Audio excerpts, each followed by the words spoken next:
kind of keeps me going. Like, I kind of think of pulling myself along a ladder. So if a ladder is sort of laying flat in the water, I'm trying to get the furthest rung as far as I can, and I sort of pull myself along and then push myself off. If you drop your hand too low, all you're doing is pushing water down. You don't want to be doing that. You want to be pushing yourself forward.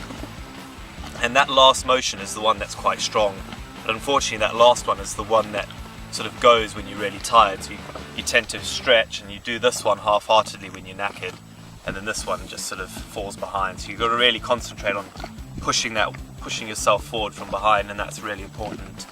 With my hand, I start off at the beginning of the day with a closed hand, just to get a bit more, not sort of tight, just sort of relaxed but kind of closed. But within an hour, I can't really feel my fingers.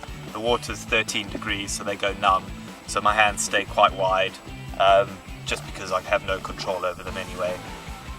When your hands are a bit wider, it puts less stress on your shoulders as well, so you kind of just keep going like that, and you use a bit more of your core. It's also important in the sea especially is to roll your body, I find. If you're too flat, your waves can come over.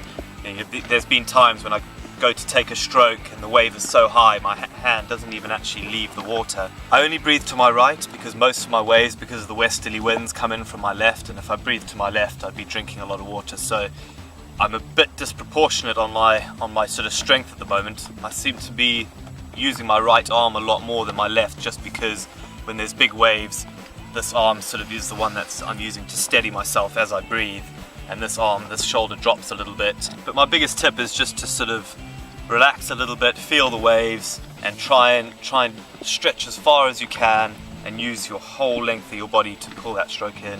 And slow your stroke down. I find that helps. You know, I tend to get in the water, it's so cold, I frantically do doggy paddle for about an hour. But slowing it down helps you get your kicking in motion and routine, and hopefully the speed goes up. It's quite hard to tell with speed here. You've got no pool to judge how fast you're going, you're just in the middle of the ocean. So small changes in technique. I'm not sure if I'm going quicker, but it's all about being more efficient really.